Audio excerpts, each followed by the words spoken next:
Anong sabi sa binasa ng ating kapatid? Di pinasasalamatan, kundi pagkos di walang kabuluhan sa kanilang mga pagmamatuwid at ang mangmang bilang puso ay Hmm, ang mangmang nilang puso ay tuwid, hindi nangyayari sa kanila, sa mga taong ito na hindi nagpapairal sa tinanggap ng libre, bahagi ng libre, hindi na-declare na sa kanila yung salitang let there be light. Nanatili lang sa Genesis chapter 1 verse 3. Hindi talaga na-declare sa kanila yon. Pag sinabing let there be light, hindi lang sa Biblia nasusulat, kundi magkaroon ng liwanag sa iyo yan. Anong sabi? Pakiulit doon sa talatang yun. Hmm. sapagkat kahit kilala nila ang Diyos, kung hindi niliwalhati nila tulad sa Diyos. Di pinasasalamatan, kundi pagkos di walang kapuluhan sa kanilang mga pagmamatuwid at ang mangmang bilang puso ay pinagsasalamatan. Para sa akin, again, nagkakaroon uli ng dark ages sa time natin ngayon. Nagamat ang araw, sumisibol araw-araw. Pagdating sa spiritual, nagkaroon ngayon ng darkness. Again, kailangan ng buong mundo ang declaration ng Diyos that let there be light. Ang problema, nasanay ang tao sa lingguhang pagsunod. Nasanay ang tao na mag-collect ng pera tuwing may patay, tuwing may binyag, tuwing may kasal. Tuwing ipanalangin ang kaluluwa sa isang pari, may mga fixed price po dyan.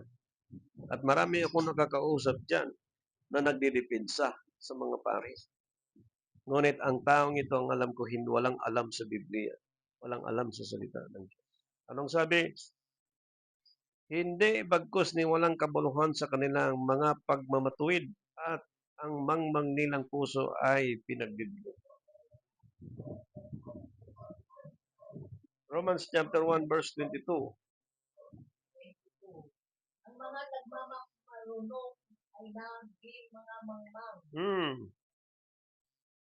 Ang nangagmamarunong ay naging mga mangmang. Romans chapter 10 verse 19.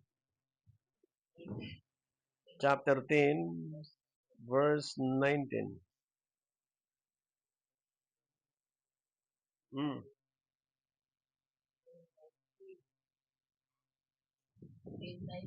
Basta pag sinasabi ko, hindi pa na nalalaman ng Israel, una-una sinasabi ni Moises, ipamumughay ko kayo sa pamimimubo sa pamamagitan ng isang bansang sa pamamagitan ng isang bansang mangmang ay gagalitin ko kayo. Yan. Anong bang bansa ang alam natin ngayon that we have 197 nations? Sino ang mga kilala at sikat ng mga churches ngayon? Mayroong isang bansa na hindi kilala.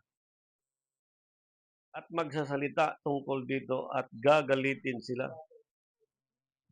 Sapagkat hindi ina-expect ng mga bansa na may bansa palang lalabas na itong bansa ito ang magdadala ng aral mula sa Diyos through Jesus Christ na hindi kilala ang bansang ito. Bakit? Dahil ang Panginoon nung dumating sa lupa, hindi kilala. Nangaral siya, hindi kilala. Nalaman na lang nila nung namatay at muling nabuhay, doon nakilala nila. At pilit nilang takpan yung katotohanan yan hanggang ngayon. At pinairal ng mga churches, they are collecting tithes and offering. Lahat na punta sa kanila. Pati binyag, pati patay, pari baptisin, lahat yun may bayad. Taliwas na sa kalooban ng Diyos.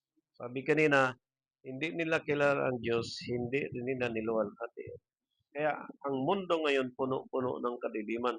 Huwag tayong magalit kung mayroong korupsyon na lumabas, mayroong mga politiko na nag-corrupt ng pera sa bansa natin. Ang atin ngayong kinakagalitan, yung ating mga kapatid sa pananampalataya na naging bulag at bingi sa panahon ngayon, nananatili at nagpatuloy sila sa kamangmanga. So, para sa atin, wala tayong magagawa kung hindi buksan ang kanilang puso at isip. ang divisions ngayon and argumentations nangyayari.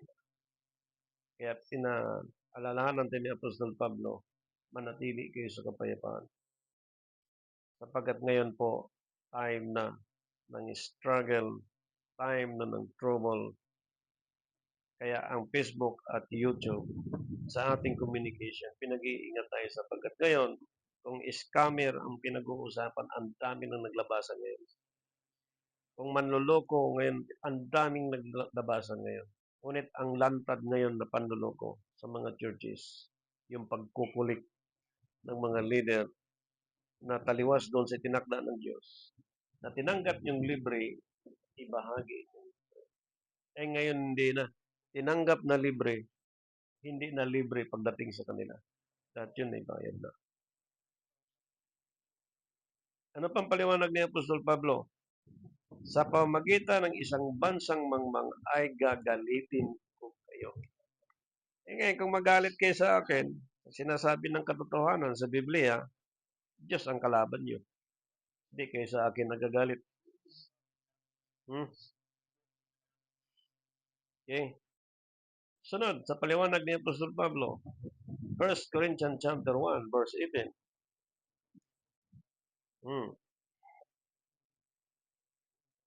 Sapagkat ang salita ng cross, okay? Yes.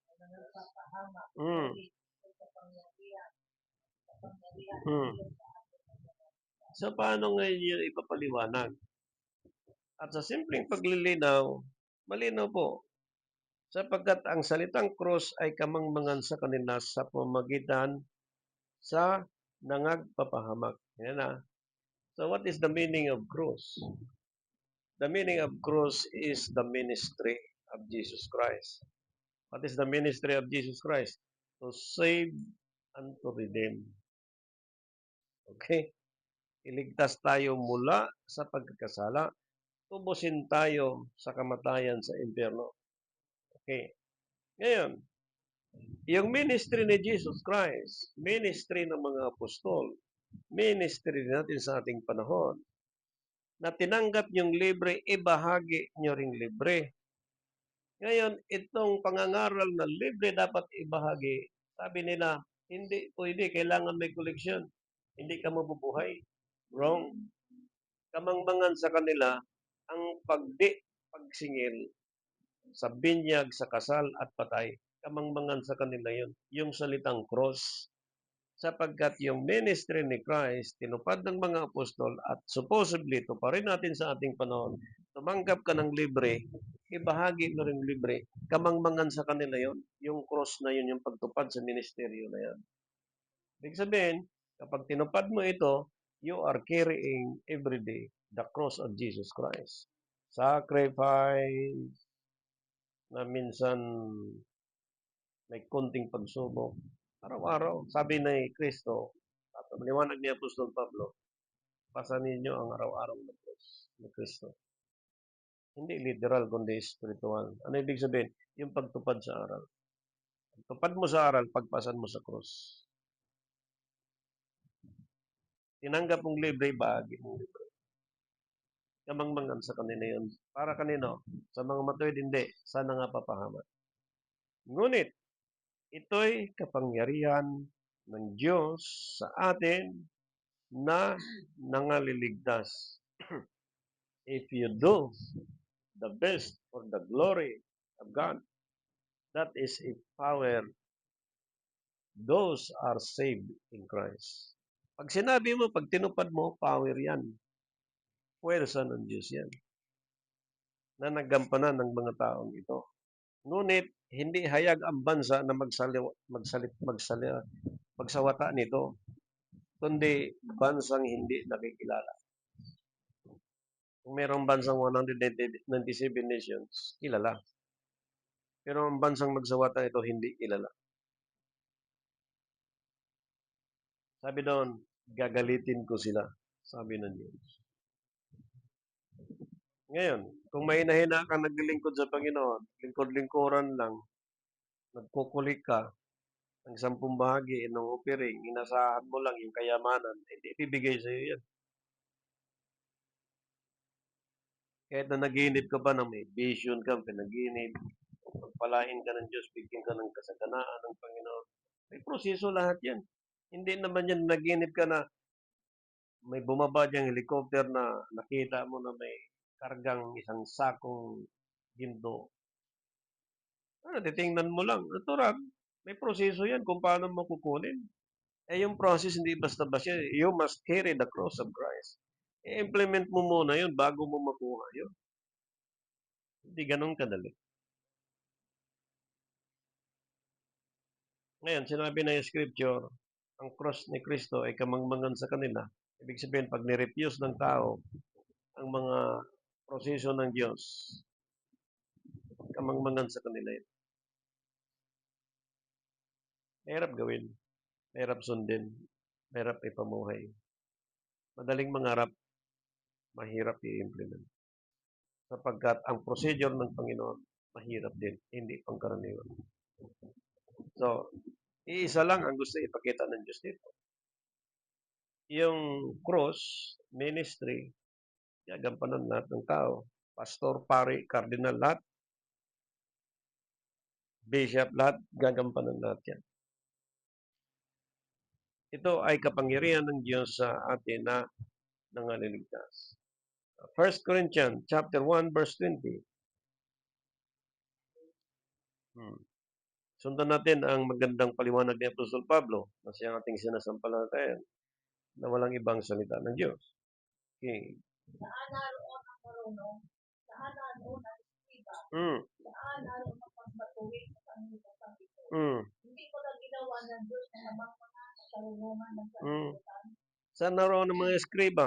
Saan naroon ang mga marunong? Di ba nagkolekta ng patay, nagkolekta ng house blessing, cash blessing, binyag, kasal? Nandoon ang mga eskriba at marunong nandoon sila. Saan naroon? Hindi nga sinabi nito, mga pastor pa. Kasama. Saan nga roon yung mga yan?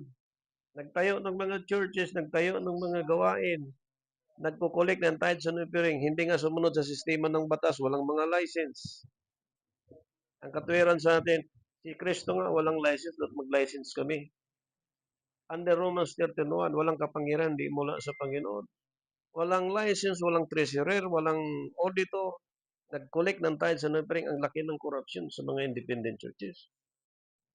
Kaya nagagalit sila na ang nagmungkahi niyan, Diyos na hindi na tayo. Ilalantad na yun ng Panginoon ang mga churches na sa ilalim ng kadiliman na yun. At yan ay penetrated ng propesya ni Propeta Daniel from chapter 7 verse 25 and chapter 9 verse 27. Na ito'y isang panahon at kalahati ng panahon na ito ay pinatakpan ng Diyos at binuksan ito ni Kristo para malantad sa ating panahon. Kasabay ang salita that let there be light, kasabay ang kanyang resurrection na ang sabi ng Revelation chapter 20 verse 6, mapalad ang makalakip sa unang pagkabuhay na maguli. Ang tanong, sino ang nabuhay na maguli from the year 1 up to the present? Iisa lang, si Jesus Christ lang. Si Enoch, si Elias, na hindi naranasan ng kamatayan, iisa lang ang nabuhay na maguli, si Jesus Christ lang. Na dapat ang church mamatay sa maling sistema at mabuhay kalakip ni Kristo, na pag siya naging kalakip ni Kristo at nasunod niya ang cross ni Kristo, yan ay kapangyarihan ng Diyos para sa kanila, sa nangaliligtas. Ngayon, sa paliwanag ni Apostol Pablo, nasaan ang mga skriba, nasaan ang mga marunong? Ayun, nagkukulik. Hindi baga ginawa ng Diyos na kamangmangan ang karunungan ng sanlibutan? Ibig sabihin, pag pinaiiral niya, nag-collect ng patay, binyag, kasal, fixed price. Anong sabi ng Biblia? Kamangmangan ang karunungan ng sanlibutan. Nag-aral ka ng theology 2 years, 3 years, 4 years, yan ang pinaiiral mo sa loob ng church. Karunungan pa rin ng sanlibutan yan. Hindi karunungan mula sa Diyos.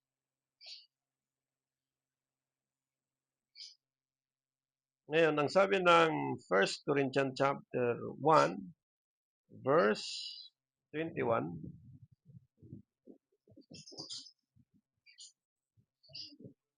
1 Corinthians chapter 1, verse 21.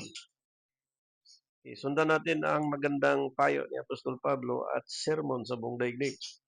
Sapagkat yamang sa karunungan ng Diyos ay hindi nakilala ng sanglibutan ang Diyos Mm. upang makita ng kanyang karunungan. Mm. Ay pinalugdan ng Diyos na iligtas ang mga nagsisampat ng ising panampalataya sa Mm. pamamagitan ng kamangmangan Mm. ng pangangaral. Mm. Sa pamamagitan ng kamangmangan ng anong paliwanag dito? Tinanggap na libre, ibahagi ng libre. Para sa mga nagkukolekta, kamangmangan na pangangaral ito.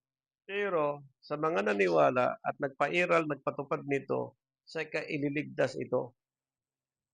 Dahil sa kamangmangan ng aral, dahil sa pagtupad, ibig sabihin, sa aral ng Diyos, kamangmangan para sa kanila ito.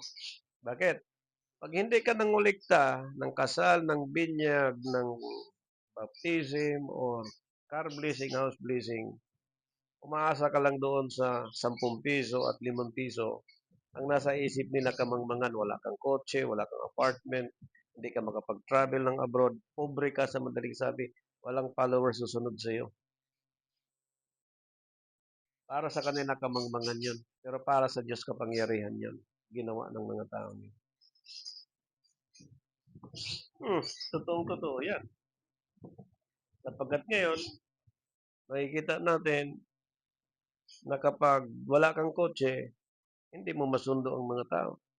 Kailangan mong sunduin. 1 taon, 2 taon sinusundo mo. Wala bang unawa galing sa Diyos yan na pagpalain siya? Mag-commute siya para pupunta siya sa church. Hindi eh. Ba't 1 taon hindi mo naturuan yan? Ilang taon nag-serve sa Panginoon, di marunong manalangin. Ang tagal ng handle ng isang pastor ng isang taong yan. Anong purpose ng isang pastor, kumbaga? Nag-akay ng mga kaluluwa for the personal interest, sistema ng korupsyon, pinaiiral. Nakakaya sa Diyos. Tinanggap na libre, ibahagay ng libre. Mga pare, mga kardinal, nagkukulikta ng ganyan. Actually, every December 25, di naman natin pinipigilan ang gusto ng tao. Tatawagan, punta ka dito, daan ka. Daan, sobre. Daan ka doon, di pa, sobre. Sabi ko, ang dami naming pinuntahan eh. Ang sabi nung sakay ko, sige, punta dito, punta dito. Punta doon. Yung pala sobre, inaabot sobre. May laman 10,000, 15,000. Ano kaya to? Sa tingin ko, parang kung ikaw mahilig manghingi ng prayer doon sa isang taong yun, dahil bigayan nga pagdating ng December, lahat ng tao nagtatawag sa kanya. Ginadaan na sobre, sobre, sobre, sobre. Kung iisipin mo, ano bang nangyari sa mga prayer pala ngayon? Binibinta na. Mga panalangin, binibinta. Panalangin mo yung mag-asawa, bayaran mo. Panalangin mo yung bata na may handog, bayaran mo. Puro may payment na ngayon. Pero para sa akin, 0% ang blessing na gagawin ng mga taong yun. Kaya galit sila. Kamangmangan sa kanila yung implementasyon ngayon na si Kristo may-ari lahat ng bagay pero namuhay siya ng simple katulad ng kanyang tatay biologically. Karpentero, kumain ng simple, namuhay ng simple. Inalok ni Satanas, tinanggihan niya lahat yun. Kanya yun eh. Ibig sabihin, kahit simple buhay mo, wala kang kotse, wala kang aeroplano, at naging kamangmangan sa tingin nila ang pamumuhay mo ngayon, ngunit mayaman ka sa paningin ng Diyos. Bilyonaryo ka sa paningin ng Diyos. Masagana ka sa paningin ng Diyos.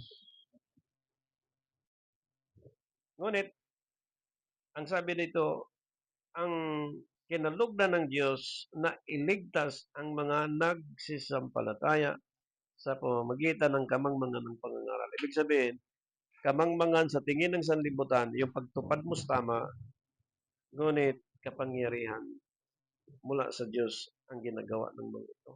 Kaya si Pablo, malakas ang loob niyang pinaiiral ito sa harapan ni Pisto, sa mga hari, hanggang Roma, na wala siyang takot na sabihin ang katotohanan sapagkat personal mismo na encounter niya ang Panginoon. At sa paliwanag pa niya sa 1 Corinthians chapter 1 verse 23, ito pang paliwanag niya. Chapter 1 verse 23 ng 1 Corinthians. Natapos ang aking pinangangaral ay ang Kristo na nakapakot ako. Nasa mga Hudyo ay kapipisuran at ang mga Hitil ay kamangmangan. Verse 25.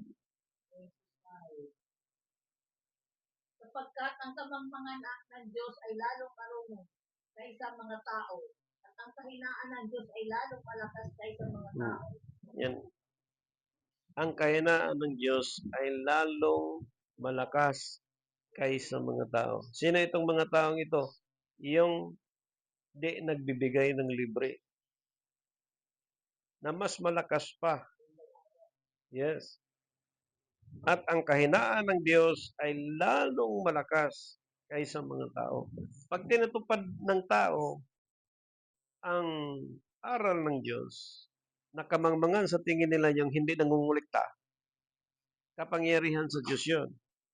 Ngunit yung kamangmangan na ito, na tinutupad ng tao na mula sa Diyos, malakas kaysa mga tao.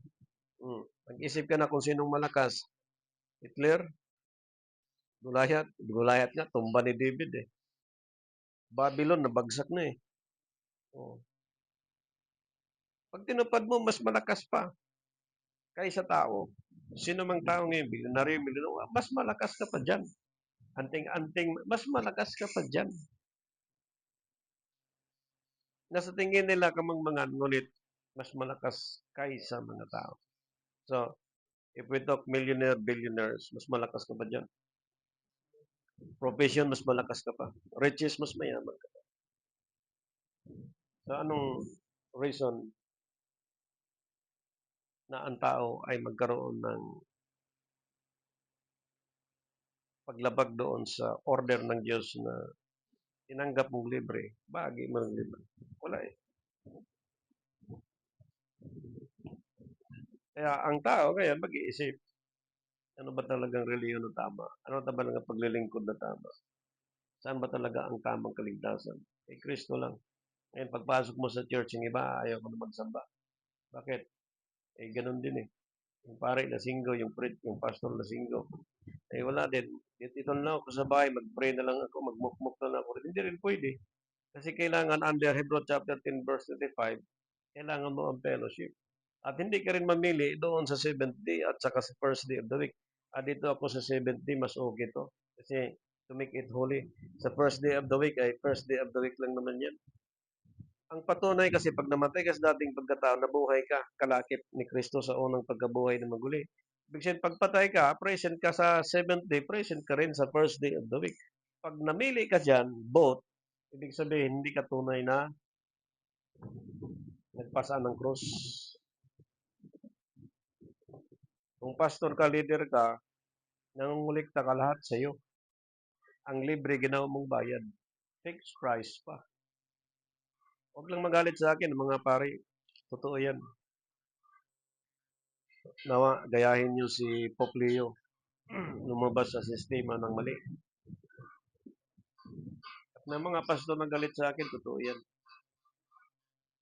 At gusto mong matuto at magtamo ng tunay na kayamanan, join us. Kayamanan mula sa Diyos. Sunod na paliwanag ni Apostol Pablo, pagkapatibay sa bawat isa sa atin.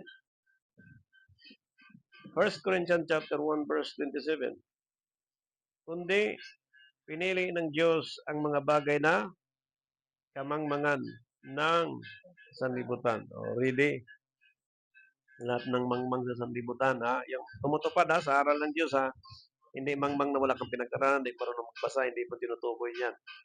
Yung pagtupad sa salita ng Diyos. Ah, kapag meron kang King James Bible, NIV Bible, of 77, 66 books, basta pinamuhay lang aral ng Diyos, okay na yun. Praise the Lord. Okay. Kundi, pinili ng Diyos ang mga bagay na kamangmangan ng sanlibutan. O, upang hiyain niya ang mga marunong. Pinili ng Diyos ang mga bagay na Hina. Hmm. upang hiyain niya ang mga bagay na Hmm. malalaki. Ang linggo ba ay biblical? Hindi. Sinong magpapairal niyan sa panahon natin na hindi susunod sa unbiblical na implementation? Di ba yung mga mangbang? Sino ang nagpapairal na ang Sunday, first day of the week? Di ba nga marunong? Kapag pinairal ng mga mahihina na siyang kalooban ng Diyos, ang time na yan ay paghiya ng Diyos sa mga malalakas. Hawak ang economics, hawak ang iba pang mga influensya. Ngunit ang mga taong sumusunod sa katuwiran, sa kalooban, sa kabanalan na may pamuhay laban sa sistema ng traditions of man, ayon sa Lucas chapter 2 verse 8, sila ay mga mangmang mahina sa tingin ng tao. Ngunit sila ay matalino at malakas sa paningin ng Diyos. Bagay na may hina ng sanlibutan upang hiyain niya ang mga bagay na malalakas. Nag-aral ka ng 4 years, 5 years, 6 years, ba't di mo tinutupad at natuklas yung perfect first day of the week? Tanong ko sa mga professor, lalo na may sambo tayong kaibigan na nag-share sa atin. Tinatanong ko, naniwala ka ba na ang Sunday ay first day of the week? Sabi niya, sunod na lang tayo sa ating kinagisnan. Sabi ko, hindi pwede yun. Tinanong kita sa biblical na tanong kung biblical ba na ang Sunday ay first day of the week. Ginamit niya ang China, iba ang first day, ang Japan, iba ang first day. Sabi ko, ang tanong ko, ang Sunday ba ay first day of the week? Sabi niya, sundin lang natin nga, ginagisa natin, hindi ko hindi ganun. Professor yun, kung anong pagkatao niya. Pag sinabing hindi biblical, huwag ka nang magdugtong. Pag sinabing biblical, huwag ka na rin magdugtong. Sinong maghihiya sa kanila dito? Yung mga mahihina, yung mangmang sa sanlibutan, yung tumutupad sa aral ng Diyos. Upang hiyain itong mga malalakas. Professor ka, professional ka, pastor ka man, bishop ka, cardinal ka, pope ka man, gaano ka man kamalakas, hihiyain ka dito ng Diyos. Sa pamagitan ng mga mangmang at mga mahihina. Sa paningin ng sanlibutan. Ngunit sa kapangyarihan ng Diyos, sila ay gumaganap yan. Verse 24. 1 Corinthians chapter 2, verse 24. Ngunit, ang taong ayon sa laman ay hindi tumatanggap ng mga bagay ng Espiritu ng Diyos. So, malinaw. Pag ang ayon sa laman, ibig sabihin, kapag nangulikta, nag-fixed price, lumalakad ayon sa laman yan. At hindi niya matanggap ang kapangyarihan ng Diyos na ukol sa Espiritu ng Diyos. Sapagkat ang mga ito ay kamangmangan sa Kanya at hindi niya nauunawa sapagkat ang mga yaon ay sinisiyasat ayon sa Espiritu. Ang pagsisiyasat nito, hindi ayon sa laman, kundi ayon sa Espiritu. Kaya malinaw tayo ay nabilong ngayon sa Spirit dispensation. Sa kingship time ni Jesus Christ, sa spiritual kingdom. Dahil ang magsisiyasat na ito, hindi ayon sa laman, kundi ayon sa Espiritu. Sa panahon natin ngayon, pagsisiyasat na ito ayon sa Espiritu. Hindi na ito ayon sa laman. Malino yan. Okay, sundan natin, chapter 3, 1 Corinthians, verse 18.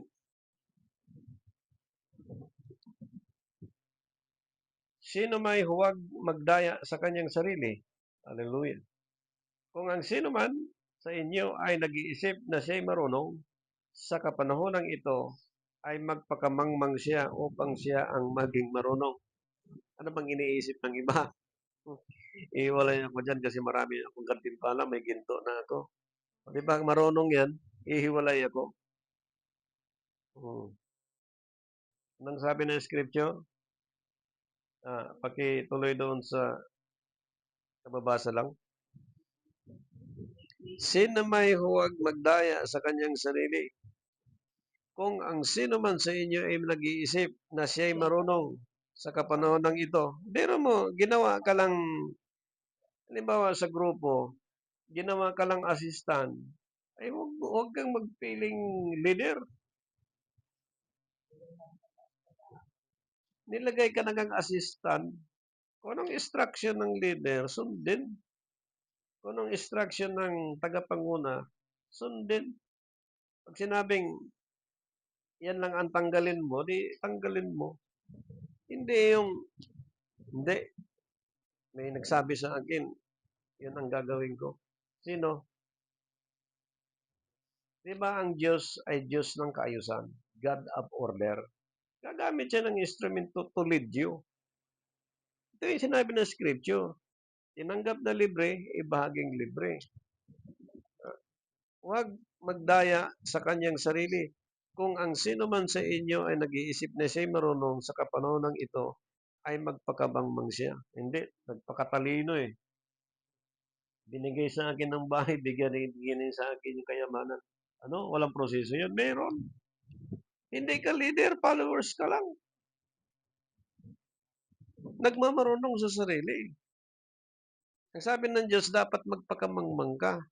Ibig sabihin, ang pagtupad sa instruction ng Diyos, sa aral ng Diyos, tulad ng tinanggap ng baging libre, kamangmangan sa kanila yon. Ngunit kapangyarihan sa Diyos pag ginawa mo yun, yung pagsunod.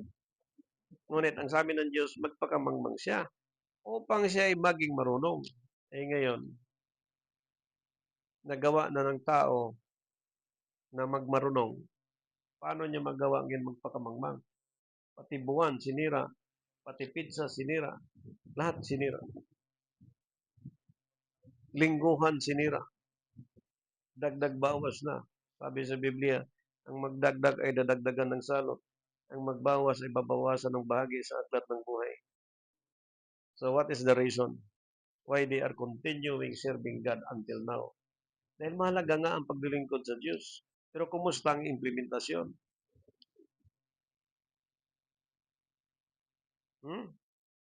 Kaya minsan may salitang sinasabi sa ating kinagisnan. Kapag nakatungtong na sa kalabaw, ang langaw, ang iniisip niya, kalabaw na rin siya.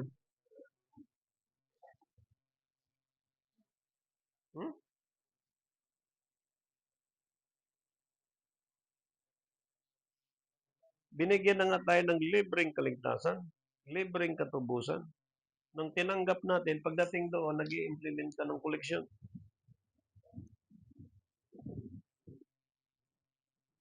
Binigyan ka na nga ng leader para i-lead ka, gawing instrumento para dati wala kang tulugan, bibigyan ka ng tulugan.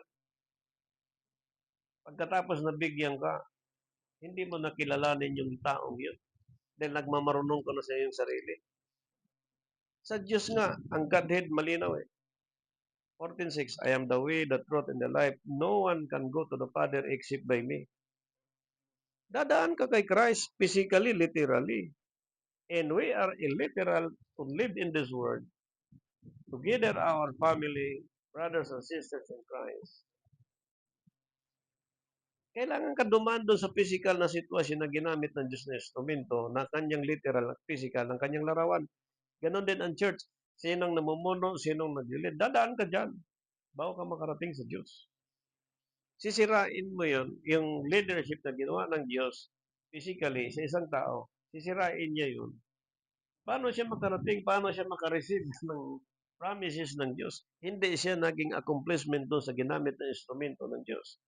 So, in every generations, darating yung dark ages, darating din yung time. Kung kailan mo makita ang yung generations. Tayo sa time natin, 50 above. This is our generations. Below 30, bagong generation. Yung kanilang karanasan ngayon, hindi pa maranasan nila yung karanasan natin. Tayo nasa climax time na. Na itong time natin, ito na yon ang panahon na makita natin ang katotohanan at hindi. Ang kamangmangan at katalinuhan. Kung paano tayo magpakababa, magpakamangmang at magpakatalino. Huwag na nating sikaping kontrahin ang katuwiran ng Diyos. Dahil pag nilantad ng Diyos ang katotohanan, wala ka nang magagawa.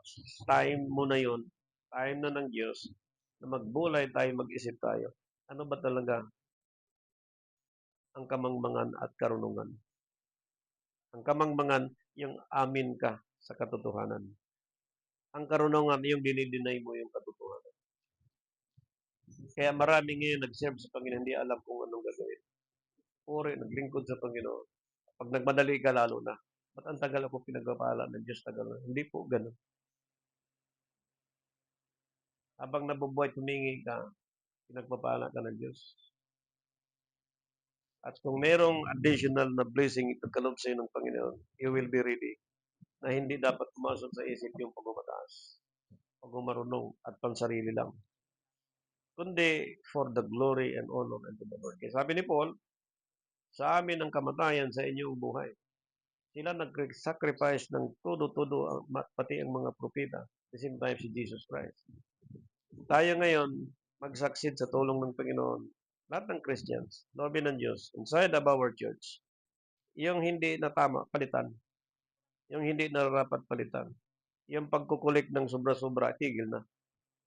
Kaya yung mga pare, mga kardinal, bata pa kayo ba, mag-drive kayo ng taxi, kung mag-taxi kayo, maghanap buhay kayo, mag-construction kayo, huwag niyong lukuhin ng mga tao sa mga koleksyon.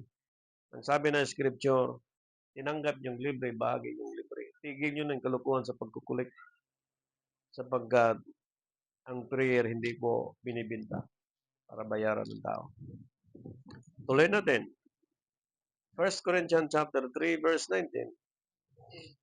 Sapagkat ang karunungan ng sanglibutan ito ay kamangmangan sa Diyos. Sapagkat kasusila, inuhuli niya ang marurunong sa kanilang katutuhan. Manda kayo mga tuso.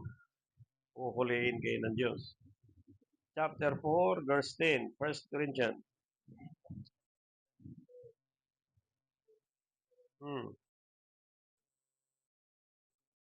Diba? Ang linaw. Hinuhuli niya ang mga marunong at kanilang katusuhan. Meron tumatanggap ng license. Local, international. Pag pinagmayabang na sa ibang mga churches, license sila. Pero pag tinuruan mo, ayaw, sumunod. Ang habo lang, pakinabang. Di ba katusuhan yun? Binigyan mo ng license libre, binalik, binutasan pa. Katusuhan yun.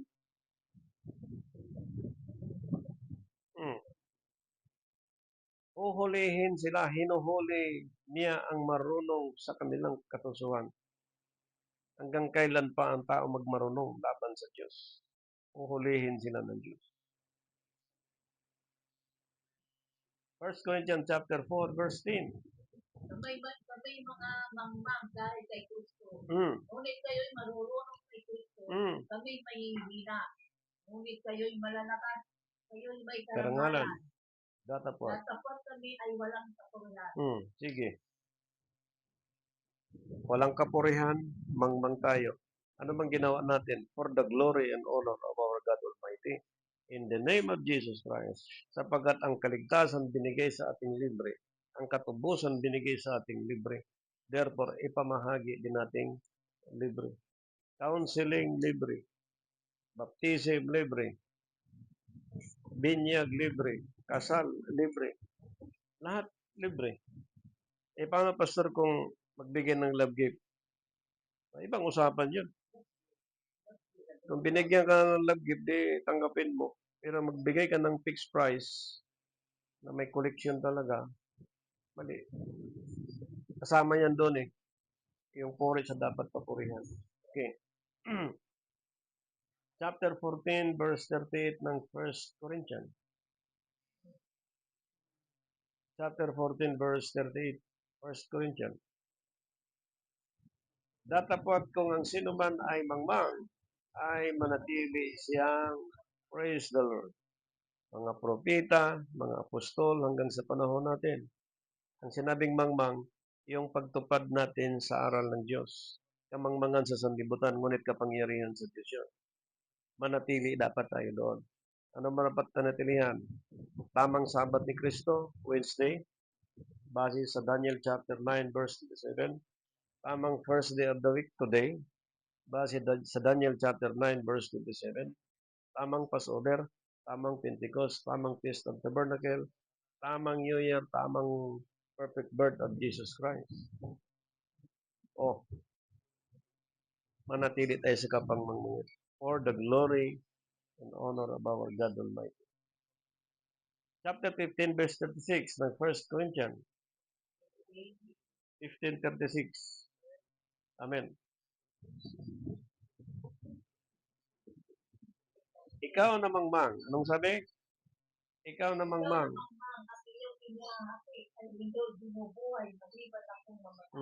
Ano bang hinahasik natin? Ang salita ng Diyos. Kailangan mamatay tayo sa dating pagkatao, sa kapangmangan ng sanlibutan, at makalakip tayo sa unang pagkabuhay ni Kristo. Kapag hinasik mo ang aral na may kamatayan, meron ding pagkabuhay. Meron ding darkness, meron ding light. Ikaw na mangmang, ang iyong inasik ay hindi binubuhay maliban akong namatay. Namatay ba si Kristo para tubusin tayo sa kasalanan? Amen. Nagbigay ba siya ng kaloob?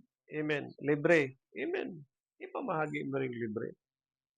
Kapag pinahagi mong libre, binubuhay ka rin ng Diyos. At walang binhi na mabuhay kung hindi mamatay muna. Ang binhi ng Diyos si Jesus Christ. Tinanggap ni Mary, pinanganak ni Mary, pinatay to save and to redeem, nabuhay na muli after 3 days and 3 nights. And supposedly ang church, mamatay sa paglabag sa kalooban ng Diyos at mabuhay siya kalapit ni Kristo. Yan ang sinabi ng Revelation chapter 20:6. Mapalad ang makalakip sa unang pagkabuhay na mabuhay. Namatay si Kristo, therefore, mabuhay din ang church. So, paano mamatay? Kung ang offering mo lang, ang tithes mo lang 100 sa isang buwan, hindi ka mamatay, mabuhay ka. Sapagkat nabuhay yung ating tagapagligtas. So, walang magugutom na pare at kardinal. Walang fixed price na dapat pairalin. Walang mamamatay sa gutom. Sabi ng ating kaibigan Siman, kung naglilingkod ka sa Diyos, hindi ka magugutom. Well, liban na lang sa, sabi nga kanina, hindi naglilingkod sa Panginoon. Talagang magkaroon ng takot at pangamba. Okay? 2 Corinthians chapter 11 verse 1.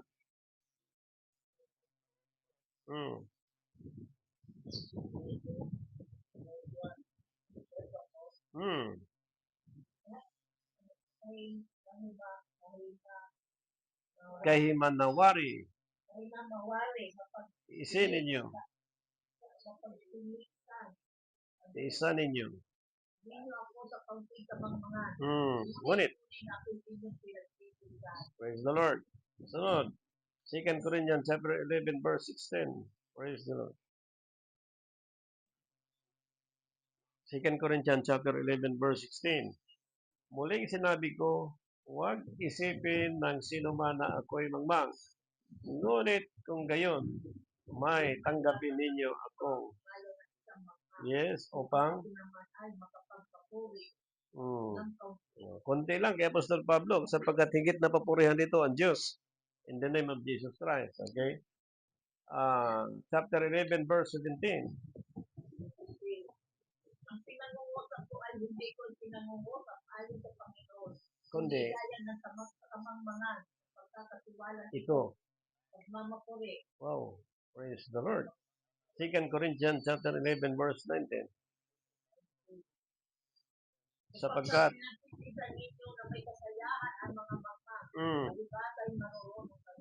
sabi niyo, palibas ay marunong, pero pinagtitiisan ninyo na may kasayahan ang mga mangmang. Yung kasayahan na yun sa pagtupad, may pagtitiis. Palibas ay marunong kayo. Yan tinutukoy talaga dito, hindi profession, yung kaalaman, yung pagtupad, yung pagpapairal against the traditions of men. Daling sabi. Next, 2 Corinthians chapter 11 verse 21. Hmm. Chapter 11 verse 21 ng 2 Nasalita Corinthians. ko ang tungkol sa kapulaan. Nawari ay naging mahina kami.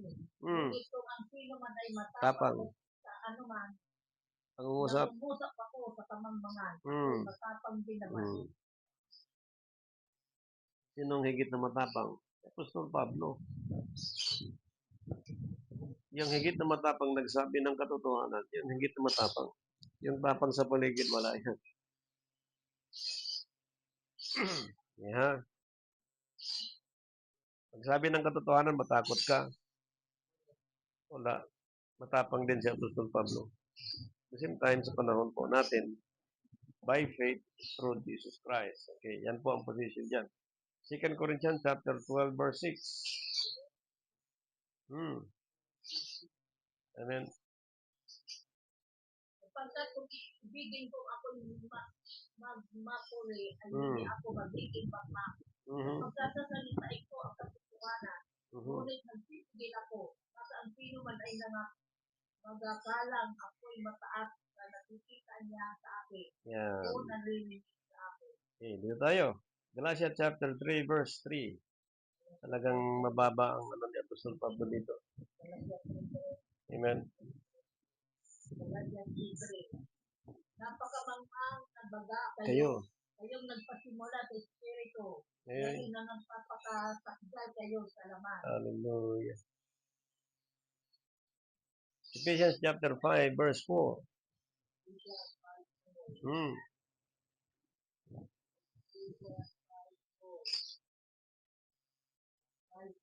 Amen. O ang karamihan o mga mangmang na pananalita o ang mga pagbibiro na di na Narapat. kundi kayo'y magpapasalamat. Hallelujah. Ephesians chapter 5 verse 15. Mag-ingat nga kayong lubos kung paano kayo lumalakad. Huwag. Huwag gaya ng mga mangmang, hindi gaya ng marunong. Hallelujah. Kaya ng marunong. Ephesians chapter 5 verse 17. 5:17. Kaya Huwag kayong mga mangmang. yes. Kundi unawain ninyo kung ano ang kaloob ng Panginoon. Di ba ang kalooban ng Diyos, si Jesus Christ? Siya ang karunong at kapangyarihan ng Diyos. Ang kautosan na uwi sa Kanya. Huwag kayong maging magmang, kundi unawain ninyo. Di ba may talata? Ang karunungan, maigi, ngunit higit niyong kunin ay unawa. Unawain ninyo kung ano ang kalooban ng Panginoon. Ano bang kalooban ng Diyos? Tinanggap na libre, ibahagi na libre. Unawain niyo. Okay. 2 Timothy chapter 3 verse 9.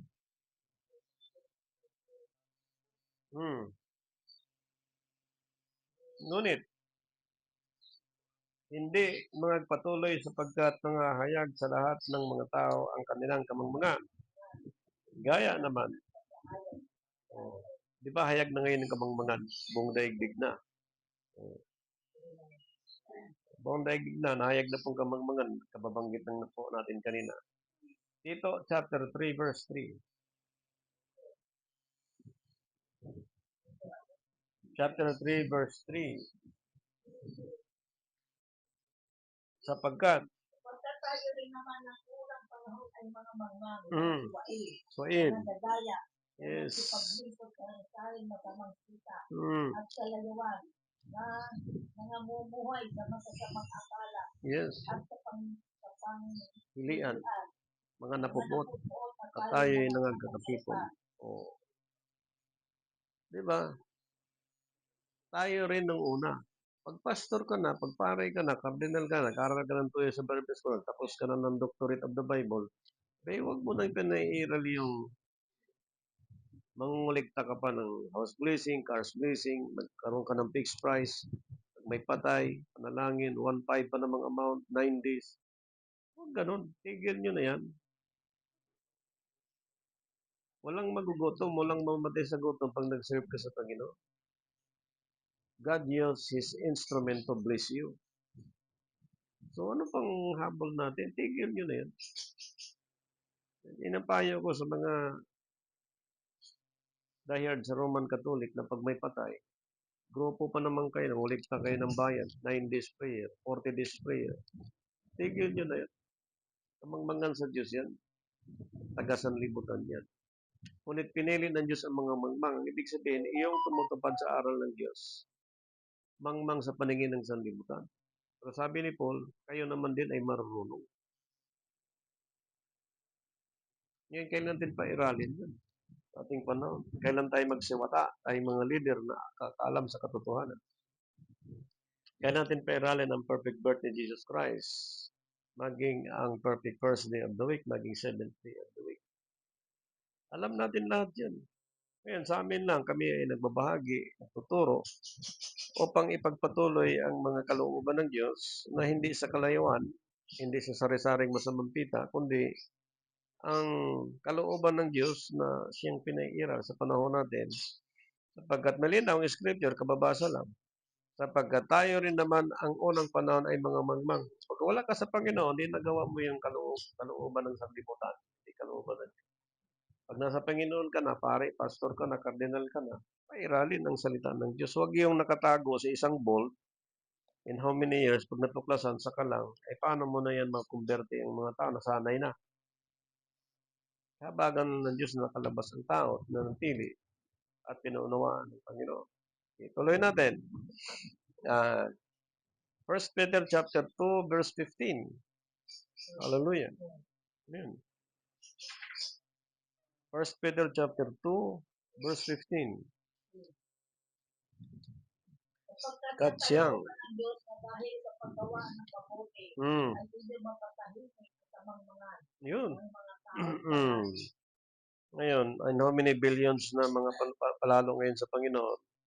Silence the ignorance of foolish men. Panahon na. Manda na kayo. Sapagkat sabi na Scripture, for says the will of God that with will doing ye may put to silence the ignorance of foolish men. Manda kayo. So, sabi ng Diyos, tayo maging instrumento, yan ang latihan ng Diyos, kanyang salita, na ang time natin ay ang paglantad ng Diyos sa buong daigdig, kung paano sinikap, pangkain, baguhin ang panahon at kalahati ng panahon. Balikan natin ang Daniel chapter 7 verse 25.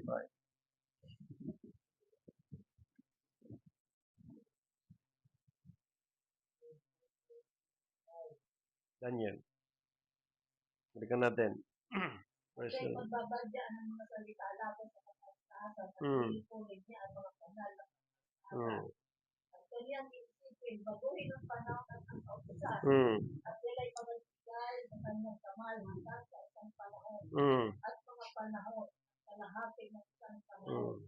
Ang kaganapan ng panahon at kalahati ng isang panahon, walang iba si Jesus Christ. At ang procedure niyan, kailangan makalakip sa unang pagkabuhay ng maguli para ituro sa kanya yung pagbago ng panahon at kalahati ng panahon. Saan natin mababasa? Revelation chapter 20, verse 6, last verse. Verse 6. Kapalan at mga makalapit sa unang pagkabuhay ng maguli. Mga ito'y mga kapangyarihan ng ikalawang kapatayan. Yes. Kundi sila'y magiging mga buti ng Diyos at ng Kristo at mga dahaling kasama niya sa loob ng isang libong taon. Ang linaw ng scripture. So, sabi ni Paul, may konti din siyang kapurihan. Malinaw. The kingship time of our Lord Jesus Christ, the resurrection, the caught up in the air, great tribulation, from the great tribulation. So, sa ilalim ng promise ng Diyos, ang kanya pong salita ay makapangyarihan na ang mga mangmang ay pinili ng Diyos sa panghiyain ng sanlibutan. So sa Diyos ang pinakamataas na papuri. At happy Christ Sabbath and God bless. Praise the Lord.